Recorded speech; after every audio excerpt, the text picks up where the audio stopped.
Hey guys, welcome to another Test Miles review. I'm Nik Miles and this is Ryan Hennon, and today we're going to be test driving the 2017 Subaru Legacy Sport. It has some different exterior features, some different interior features, and some new technology. And then we're going to put it on the road and find out how well it drives.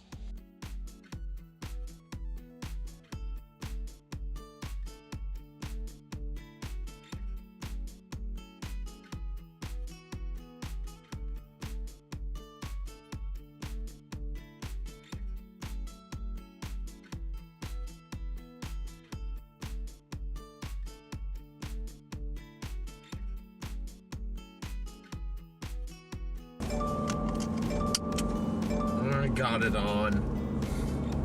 Ryan got it on, everybody. I got it on. He got his seatbelt on. The car was just saying, hey, Ryan, put your seatbelt on. Over and over and over and over. All right, so we're inside the brand new Subaru Legacy 2.5 Sport version, and I forget a lot of times when I get into a Subaru how much I actually like them. Subaru have been cars I've owned. I've owned two of them so far in my life, and they're all-wheel drive, they're reliable, they're very straightforward, very simple, and especially where we live in the Northwest, they're really good cars because they can cope with changing weather conditions really well. But I forget sometimes because we drive so many different kinds of cars every week, and we travel all over the world test driving cars, that when I get into a Subaru at home, I just remember how much I like them. Now Ryan, you aren't so familiar with Subarus. What's your feeling on this new Sport version? So I'm not real hip on all the newer Subarus, but I did enjoy Subarus back in the day, back in the 2001, 2002 Yeah, that's back in the day. Okay, whatever. Honestly, the inside of this is far better than most cars at this price level. I think that for $21,000, this is a great buy over anything. The Toyota Camry doesn't look this nice on the inside, in my opinion. So here's a few things about Subaru and their history. They came into the United States with cars like the Justy a number of years ago. They've done two things really well. They've made a very reasonably priced car that is reliable and great because all but one of the vehicles in their lineup comes with all-wheel drive. The other thing that they've done in the last few years is improve their interiors, because I'm going to be absolutely honest with you, Subaru's interiors really sucked years ago, but now this looks really nice. Now, I don't know how you feel about it. I feel it's a little dated because they just put piano black on the inside. By the way, that's the sound of the eyesight system telling me that I had lane departure warning. But the infotainment system is where they've always been lacking. And this infotainment system is absolutely top-notch.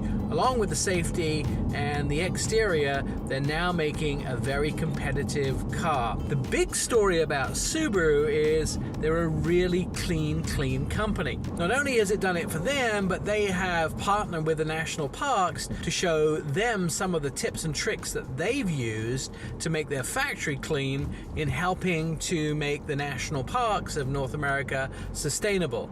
So they're doing real good jobs, they're doing real good work, not just in their cars, but as community members in a whole. A question for you, Ryan. Your fiance really loves this car. Is she gonna make you buy one? She's not going to make me do anything, but possibly in the future. Fighting words there. A Legacy maybe in our driveway. All right.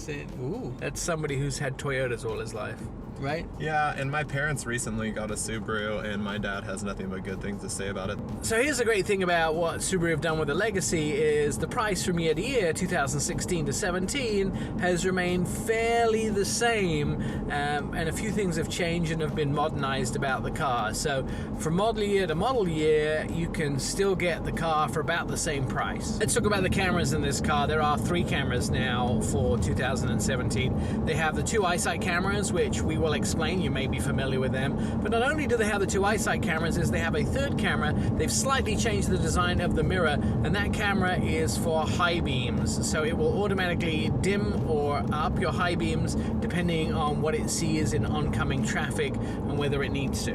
One thing about Subarus is I've never been a fan of a CVT, but Subaru and Nissan both seem to have mastered the CVT transmission. This actually is a 4-cylinder that we're driving with a CVT transmission, I really couldn't tell. It doesn't sound like there's a hairdryer on underneath my seat, which I've had a problem with some CVT transmissions in the past. All right, Ryan, so explain to us the eyesight system. So the eyesight system uses these two cameras mounted above the mirror to make sure that you stay inside your lane and avoid any kind of collisions and just a mass amount of safety. So we're now on our test road, and let's see how the Subaru does as we drive it up and down our private test road. Remember, it's very wet, very leafy up here, so the all-wheel drive system is going to kick in quite a few times. Leafy. This is where you can actually hear the CVT transmission once you start to speed up and give it high revs. I hear no tire spin. I feel no sliding. There's a lot of leaves on the ground. It is very wet. That's the symmetrical all-wheel drive for you. I remember when Subaru came in one flavor and you could just get basically one level of trim. Now they have multiple trim levels. This particular one that we're driving has the 2.5 liter. My favorite part about all the buttons on this car is the fact that you have 30 or 40 of them in the driver's seat, and you can individually turn off each safety system. So let's say you don't want crash mitigation, or you don't want forward collision warning, or you don't want lane mitigation. You can turn off each individual safety system, unlike a lot of other cars that we've been driving. They've given it some nice creature comforts in this car. Leather-wrapped steering wheel, 10-way driver's seat. Those things really make it comfortable, so you can make sure that your car is exactly how you want it to be. And comfortable, nice, straightforward drive. Here's the other interesting thing too, is that when Ryan and I drive together, I feel like I'm in the driving position, but because Ryan's as big as a spider, he feels like he's sitting in the back seat. And so there is plenty of legroom up front, and his knees are still about 4 inches from the dash, and he could still get somebody in the seat behind him. So because this is a 4-cylinder with a CVT transmission, we're not going to even bother doing the 0 to 60 because it's somewhere around 9 seconds.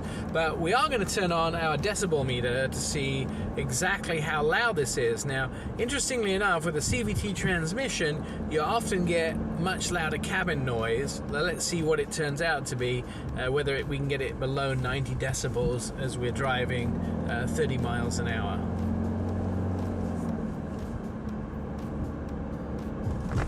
60 decibels. That's not too shabby. I normally talk at a 70 to 90 decibel range, so. This decibel you're talking about. Decibel. A lot of people are pushing away from the Bose brand due to the fact of imperfect sound quality, and a lot of people are pushing towards this Harman and Kardon system. It's going into many cars nowadays as an option for a premium sound system. And I think it's Harman Kardon. There's no and. The slash is an and. So the Legacy itself starts at just under $22,000, and the best fuel economy you can get in this sport version is 34 miles a gallon on the highway. Not bad for a symmetrical all-wheel drive vehicle.